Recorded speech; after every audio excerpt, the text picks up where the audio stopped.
A Study in Magic by Books of Change. Chapter 13. Security and Logic in Fairyland. Harry, Ron, and Hermione kept a close watch over Quirrell in the weeks that followed. John told them they were on the right track about him in a second text that made a lot more sense than the first one about Occam's razor. Quirrell was apparently braver than they gave him credit for.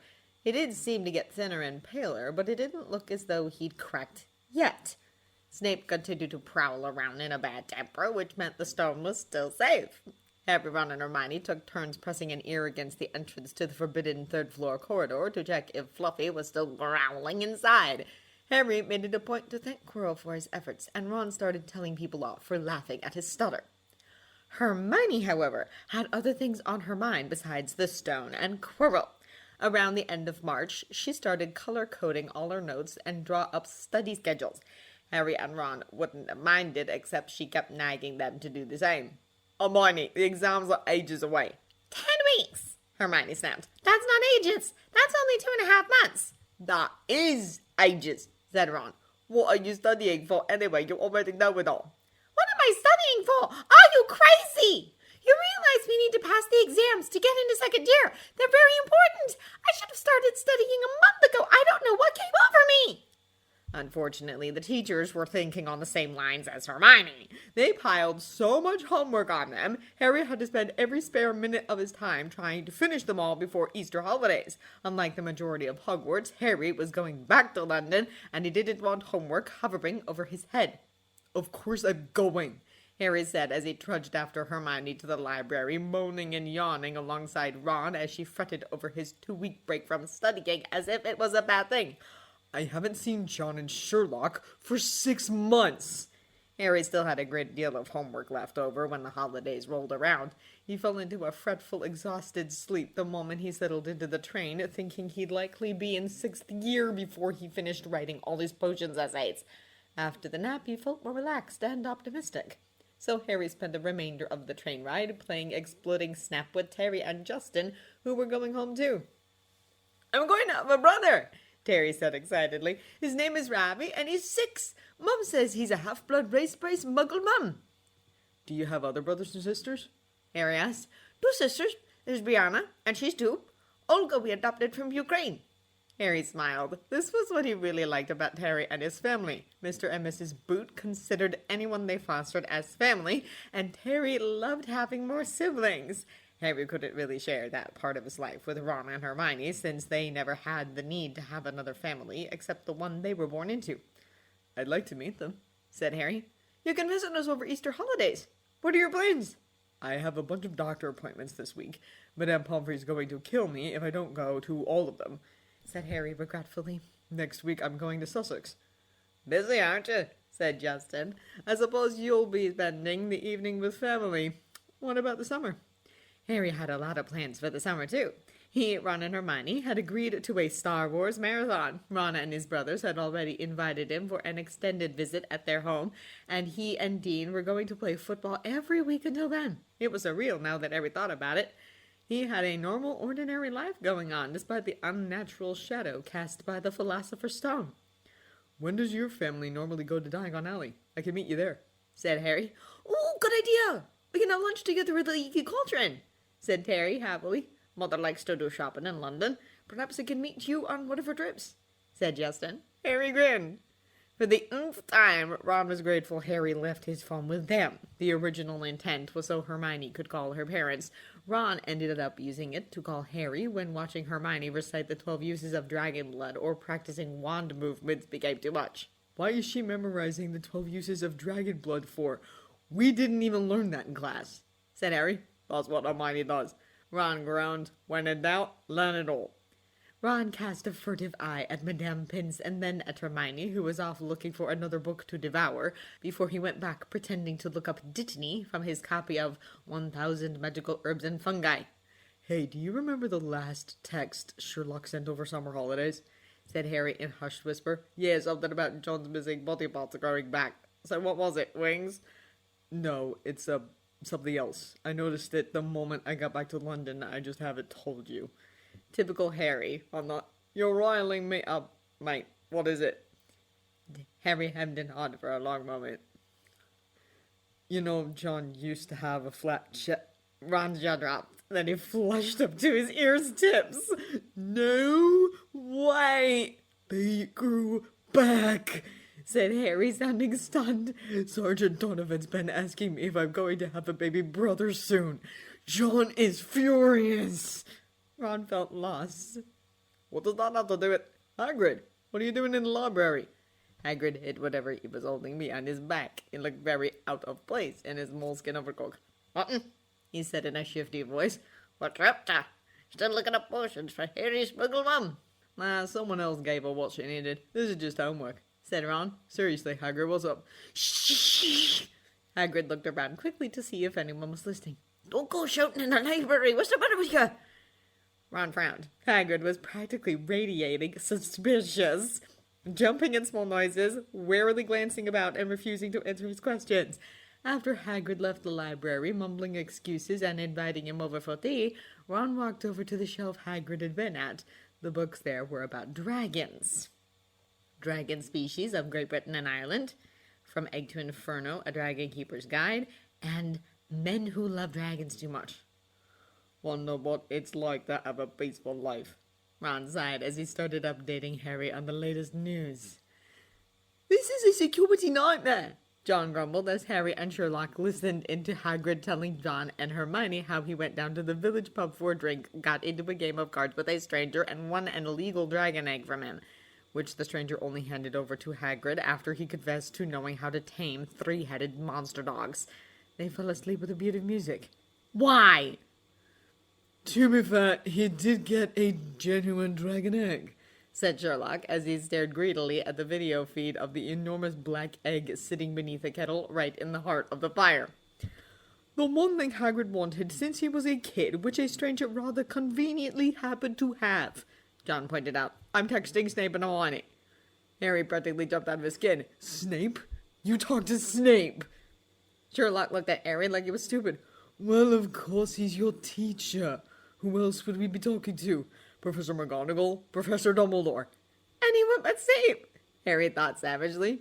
We talked to them too, said John, but this situation calls for immediate attention. Our post takes hours and the phone takes seconds. Snape has a mobile phone and knows how to use it. You do the math. Hedwig hooted loudly in protest. Harry opened and closed his mouth. The idea of Snape being friendly with John was an outrage. It felt like a betrayal. You really don't like him, do you? Said John after sending the texts. He's evil, Harry said hotly. You should see what he does to Neville in potions. He's a big bullying git. I don't have to see it. I can imagine it all too well. John sighed. Harry, just because someone is a big bullying git doesn't mean you're permitted to be a git back. But he's... John placed a finger on Harry's mouth. It's not that I don't care, said John quietly. It bothers me all the time. Nothing will convince me what Snape is doing to his students is excusable. And I think it's amazing you're not giving him the satisfaction of doing badly at potions because of him. I just thought you wouldn't give him the satisfaction of making you unkind either. Harry felt his self-righteous anger deflate, leaving an icky mess of guilt in its wake. John always believed in him, always believed he was a better person, even when all of his teachers in Surrey said he was mediocre, problematic, and shut down. That trust didn't waver even when his new teachers in London said within weeks of his transfer he was emotionally unstable and defiant, getting into fights, mouthing off, and prone to silent screaming fits because he couldn't handle the monsters inside his head, overwhelmed at the idea his desperate wish to escape the Dursleys had left so many people dead. John just waited patiently for the storm to die down and promised him over and over that it gets better. When it did get better, Harry vowed to never disappoint John again. He was feeling rather proud of himself for doing a decent job. Now look at what he did. Being angry on behalf of Neville is good, though, John said. The poor kid needs a break. Why don't you invite him to the Star Wars Marathon? Okay, said Harry quickly. Won't Hagrid get into trouble? He's already in trouble, growled John. Not saying anything is only going to make the trouble bigger. Remember, Harry, when you detect a security breach, you alert the appropriate chain of command unless you happen to be the appropriate chain of command. And Snape is an appropriate chain of command, said Harry dubiously. Obviously, said Sherlock. He had an odd look on his face, a mixture of fascination and fondness directed at John's back, which vanished the moment John turned around. Dumbledore may be reckless in whom he trusts, but he isn't stupid. He'd put in security measures that would hold even if the details of the security measures are revealed. Huh? Said Harry, confused. Hagrid just told Hermione who helped set up the security measures, said Sherlock, chortling silently. That girl is clever. She wondered out loud who Dumbledore could trust even more than even Hagrid. Hagrid spilled it all in a heartbeat. Sprout, Flitwick, McGonagall, Quirrell, and Snape. Dumbledore, too, of course. Not exactly a hard secret to know, is it? Meaning it doesn't matter if you know who set up security. John face-palmed hard and then typed up another text. Harry would message. Snape, for the love of God, what is Albus thinking? The answer was almost instant. I've asked myself that question more times than I care to admit. Even after a decade, the answer is not forthcoming. Of course.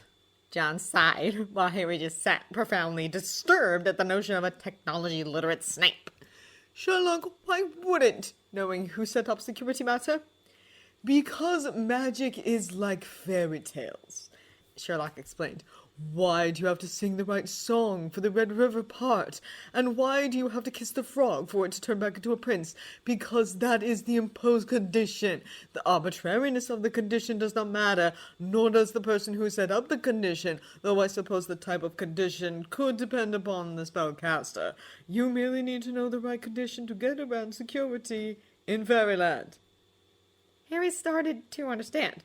So even if you can guess one of the security spells around the stone is a transfiguration one, since Professor McGonagall helped, if you don't know the counter condition, you can't do anything. Precisely, said Sherlock. Knowing Dumbledore, his enchantment, will go far beyond knowing the correct spell. John nodded thoughtfully. I wonder what it is, said John. Next morning, Ron told Harry that Professor Dumbledore went down to the gamekeeper's hut for a brief meeting. Hagrid then told Ron and Hermione, and Harry, who was on the phone, that the headmaster had contacted Ron's older brother Charlie and made arrangements to move the dragon out of Hogwarts and into the wild dragon reserve Charlie was working at. It would be weeks before this could happen, though, so they'd be able to watch the dragon egg hatch before then. Sherlock demanded a live video feed of this event. Hagrid was deeply disappointed that he couldn't keep the baby dragon.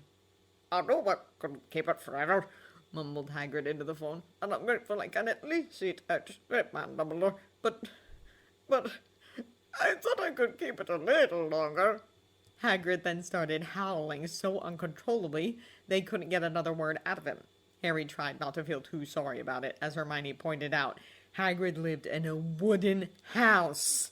The rest of the Easter break went without a hitch. Harry quietly marveled at how easy it was to slip back into the Muggle world. Here and there, a familiar-looking police officer would ask, "How is school?" Harry would say, "Good," and that was the end of it. It helped that John's magic-induced changes drew horrified fascination from all quarters. John took to answering the increasingly blunt questions with an equally blunt, "No, I'm just getting fat." How come everyone is only noticing it just now? Harry asked after his appointment with Mr. Samsara, who did his blood work, casually mentioning, "Dr. Watson, you seem to have regained full health. Any good news?" "Parkas," said John. "I've been wearing parkas until recently. Now it's too warm to wear them." Between the plethora of doctor appointments, and Harry swore if he got his blunder on one more time, he was going to shrivel up like a wrinkled mummy. His cello and piano lessons resumed. Everything Harry learned about bowing had somehow leaked out of his head over the last 6 months, so he was making the same horrible screeching noises from last year when he just started learning how to play a cello. As for his piano lessons, Harry was secretly relieved when Mr. Sigurd sacked him as a student halfway into his first lesson.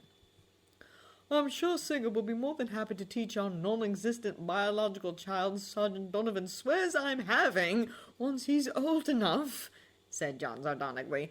"I'll ask Jackie next Tuesday." Sherlock pouted. Harry tried not to follow his example. If Harry had his way, he wouldn't have any music lessons. But music lessons was one thing Sherlock and John were both adamant about, so there was no going around it. "How far are you in finishing your homework?" asked John. Think you'll be done before we go to Sussex? Harry fisted his air. He'd been trying, really he had, but he was nowhere close to finishing. As evidence of his futile efforts, his potion textbook was spread all over the sitting room table, and the communal laptop had his marginally written essay up. Hermione had sent him another potion study schedule she somehow drew up using Google Docs, supposedly to help him. It was driving him nuts. John juggled. You look like me back when I was learning immunology. Potions can't be that difficult. It's just like applied chemistry, said Sherlock. Harry hasn't learned any applied chemistry, John pointed out. And didn't you say magic is like fairy tales? Sherlock let out a very put-upon sigh.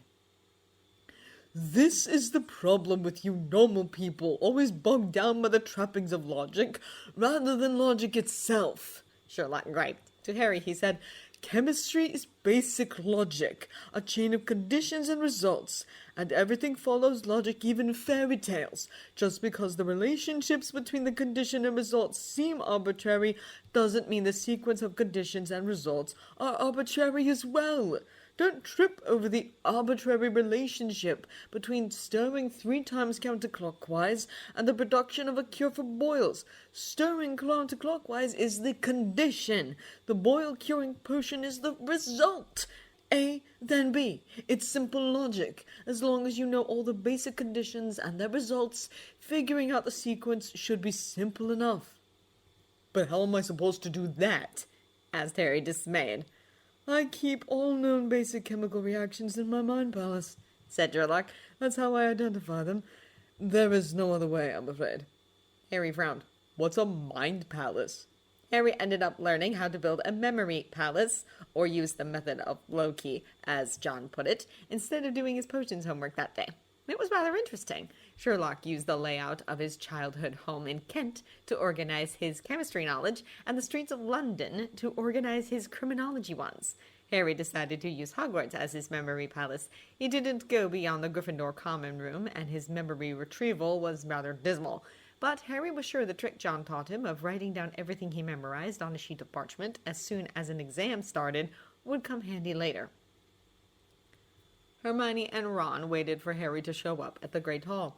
They eventually spotted him lugging around a long, peculiarly shaped backpack that was almost as big as he was. What is that? Asked Ron, pointing at it. Harry gave them a hooded, deadpan look.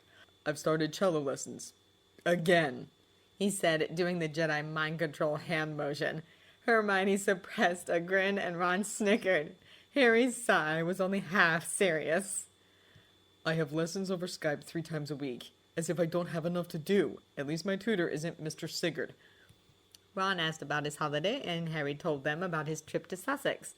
Sherlock had taken him and John there to introduce them to his great-uncle Jeremy and his friend, Dr. Edward Littlejohn. Jeremy Oswald Necropolis Elbert Bell Holmes.